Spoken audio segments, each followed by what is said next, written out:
Hello and welcome everyone, I am Madals and this is another StarCraft 2 England cast. Now today guys, I have got a best of one game. It is between areaKitty, the red Protoss player in the top right, who is up against the coolman, the yellow Zerg in the lower left, the man with the great air conditioning, and all the popularity and dress sense that made him cool. Either way, he's the cool man. Now, what can we expect out of these two players? Well, from the Zerg, 14 or 15 pull, depending on how brave he's feeling, into an expansion, into a third base at about 4 minutes 20. Out of the Protoss player, a Forge Fast expansion. Definitely a Forge First on this map, in my opinion, just because this is quite a wide area to defend. The rush distance isn't huge, you know where your opponent is. Just go Forge First, it's safer. Nexus First is doable on some maps, but not on this one in my opinion. Now, what can we get going in from there? Well, from the Zerg we'll probably see quite a few Roaches, quite a lot of Infestors into Broodlords. And that is pretty much the standard. Out of areaKitty, well, lots of different options available. It is really up to the Zerg to play reactively to that. We could see lots of different things. Anything from, say, a 2-3 Immortal Sentry push, a 4-gate, 5, 6, 7, 8-gate, a 10-gate only Zealots to attack the third base. And that brings me nicely onto this third base. Now, this is the problem for Zerg on Cloud Kingdom, is especially against Protoss, you have to take your third quickly if they go for a fast expansion, which they always do, and then you've kind of got to defend this. That is a big area, as you can see, that is a big ramp. You've got this is yet another large area units can come in from. If you put a hatchery here, you suddenly have a small area. Obviously the way attack angles work, if you've got Roaches in here, they blocked off by the hatchery, and all of these units are coming up here. There's a much better attack angle for the Protoss, and that basically means they can engage very, very well here. It also means that if any units come into your natural base in the meantime, you have problems. Now, while I was sitting there saying that definitely do not go for a Nexus First on this map, a Nexus First went down. So that's always embarrassing for me, but it's kind of proof that you know that I don't cheat and watch these replays through beforehand, and that's always good to know. Anyway, Queen on its way down. Everything going pretty standard here for Coolman. We should see a hatchery at the third, roughly in about the next minute. That probe going to go and buzz around and be quite annoying. The Overlord will see that it was a Nexus First rather. Gateway coming down, second pylon, everything's fine. Should see a gas shortly. Don't want to leave that too long. Obviously, the gas for the Zerg, that's going to be pretty delayed. I reckon somewhere around the 40 to 50-ish supply before we get any gas. Then usually you'll get 2 to 4 gas all at once. And that's just generally how you play it. It allows you to get this hatchery out very, very quickly and pump a lot of drones to stay ahead of your opponent in terms of the economy. It's just how it's done. Anyway, the Zerglings are there. Here comes down the drone ready for the expansion, which we should see, well, any second now. There we go. So that was a, what, 4 minutes 15-ish? So slightly earlier than necessarily targeted, but obviously getting it slightly early is always good. The first 2 gas on the way down for the Protoss player. Now we've kind of got a bit of a dead time where obviously no Zerglings can really punch through here unless there's an awful lot of them because of the pylon and the cannon. Now we do have the Cybernetics core coming down. The Overlord's seeing everything it needs to, though it's out of range of that cannon. Until the Cyber core's done, it's in no real risk of getting attacked because nothing can shoot up other than photon cannons. Meanwhile, for the Zerg, pretty happy as well. So let me just use this opportunity to say, if you do like my casting, please subscribe, like the video, leave a cool comment, all that shaz, because it would just be great. Yeah, there's no other reason, it would just be awesome.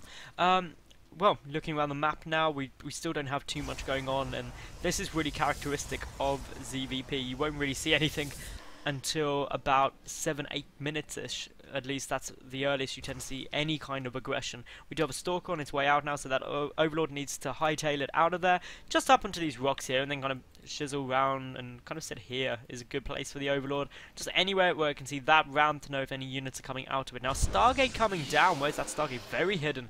So clearly the Protoss player does not want that Stargate getting spotted by the Zerg buddy. Obviously, Stargates are really quite potent against Zerg. I most likely expect to see a Void Ray followed up with Phoenix, because that way the Void Ray, by the time it gets over there, a couple of Phoenix have caught up, you lift the Queen, you kill the Queen, and then you laugh that the Zerg has no more anti-air. For the Zerg, meanwhile, just lots of drones.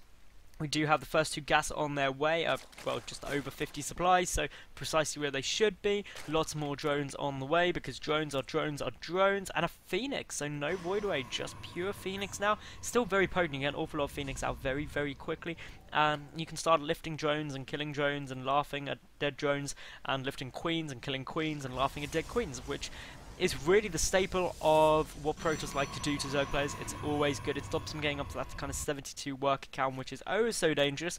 And if you look here, thecoolman really starts getting up there quite quickly. Now, lair first, lair before speed. I actually quite like that. To be honest, defensively against Protoss, you don't need speed that badly. Getting the lair up quite quick actually allows for some quite cool timings of different things. I mean, for a start, obviously, against airplay, you can get the Hydra Den out very, very fast. That doubles up as being awesome against gateway units. Hydras in the mid-game, really until Colossus come out, are really strong against Protoss. Really, really strong, especially with some support now. We do have the robotic facility, 2 more gateways being added on here as well. Warp gate tech nearly finished, just the sentry sitting there, and quite a few Phoenix are actually getting banked up. We've got 3 there already, a 4th about to be done. All the chrono boosts being spent on that, so the aggression will have to come down soon, otherwise the window of opportunity may be missed. The Roach on there, so is the evolution chamber. Always get them together because it's good. Reason you always get the Roach Horn and Evo Chamber. Evo Chamber gives you Spore Crawlers against air and also against the protection against DTs.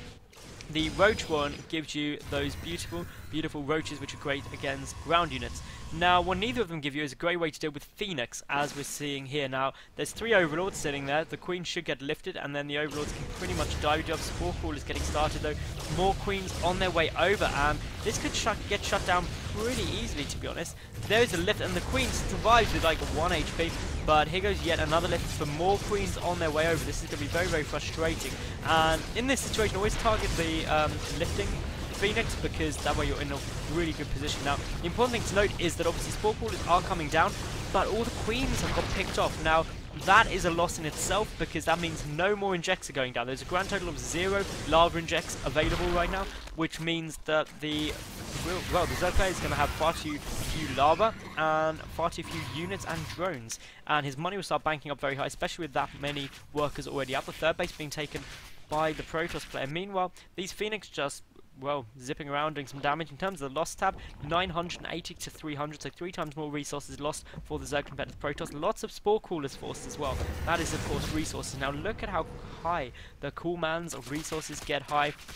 But this one Immortal, oh, this is a bad rally point. You cannot afford to lose an Immortal for literally nothing. And lifts on Zerglings really are a waste of the energy. There's not really much point in doing that. Aim for the drones instead, but of course you can't, because there's Spore Crawlers down everywhere. So in which case you may as well probably just go for the Zerglings, because it's something you can use the Phoenix to kill.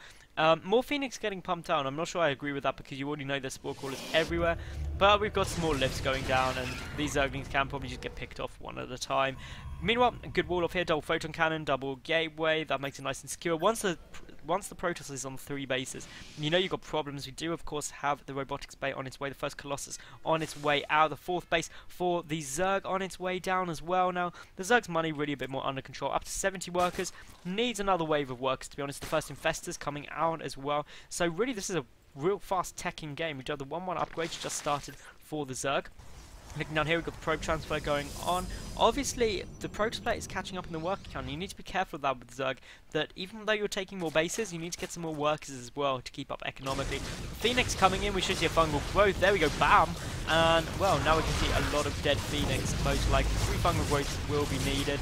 Obviously, chain fungling does use up a lot of your Infestor's energy, but they get that back, which is always fun. That one Phoenix gets away with the 18 health, but is going to die. Oh, poor Phoenix. It should have run away a bit further. Clearly sacrificed it by areaKitty there. Just thinking, what's the point of 1 Phoenix? I'm not going to use it anyway. Meanwhile, we've got, well, a lot more stuff coming down. We've got, of course, the Twilight Council. We've got the Immortal coming. I hope no one saw that I accidentally showed. Oh, the poor Immortal's stuck. Oh, the poor Zealot. Move the Zealot.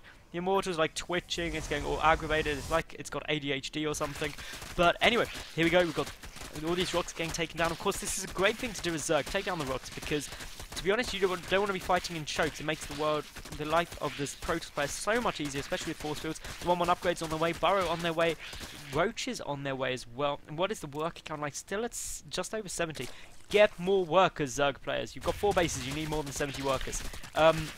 Anyway, about kind of 75, 80-ish would be good on that many bases. Now, looking around, we really are pumping a lot of units here. The Coolman is pretty much maxed out with essentially Infestors, Roachling, a lot of Zerglings, a lot of Zerglings, 81 of them. That is pretty huge. If we look at the army tab, wow, nearly double the amount of army for the Zerg player to the Protoss. This third base is going to have problems, but the two Colossus are out. Colossi, once they get up to kind of 2 and 3, their splash damage gets huge, especially against Zerglings, very good. And this is a really pretty extreme wall off as well, so could be a little bit tough. If I were the Zerg, you can't even borrow those Infestors in anywhere to look some Infested Terrans, but Infested Terrans would definitely be a good choice in here. One Infestor goes down near max energy as well, that's going to be very, very annoying. And as you can see here, the Coolman having some problems finding an area to attack in. The +3 Protoss ground weapons on their way out. Of course, +2 missile attack on its way. The Roach number's not that high. Spire coming down, the Hive coming down, so tech into real kind of Brood Lords on its way. We should see some fungal growth to stop the Blink Stalkers being used too effectively. There goes down some fungals, but the force fields are just everywhere, and those roaches are getting cleaned up so systematically. Beautiful play by areaKitty right there. And if we look, still being kind of double the cost effectiveness of his opponent. It's fungal growth going down still, but 3 Colossus are very, very strong, and they are Colossi, not Colossus. I get so confused with the plural of that, and I intermix them. It's so bad, but it's all going down to beat this push now. And to be honest, areaKitty's got good momentum. The Coolman being forced to get an awful lot of roaches out, which aren't necessarily going to be that helpful. Burrows go down. A fungal growth on the Observer does kill it, but obviously that just allows these Infestors to move forward. They can start getting in a good position, maybe mass Infested Terrans, and that's exactly what we're going to see. This Protoss army getting pinned back. The Colossus are getting forward incredibly fast right now. That many Infested Terrans will deal a lot of damage. They also soak up a lot of damage, which is very important as well. The Colossi are all staying up though. That is a major problem. While it's a beautiful move by the Zerg player, only 1 Colossus has fallen so far. The rest of the Colossi is still there. A burrow on all the roaches. A good timed unburrow could actually allow those Colossi to get picked off.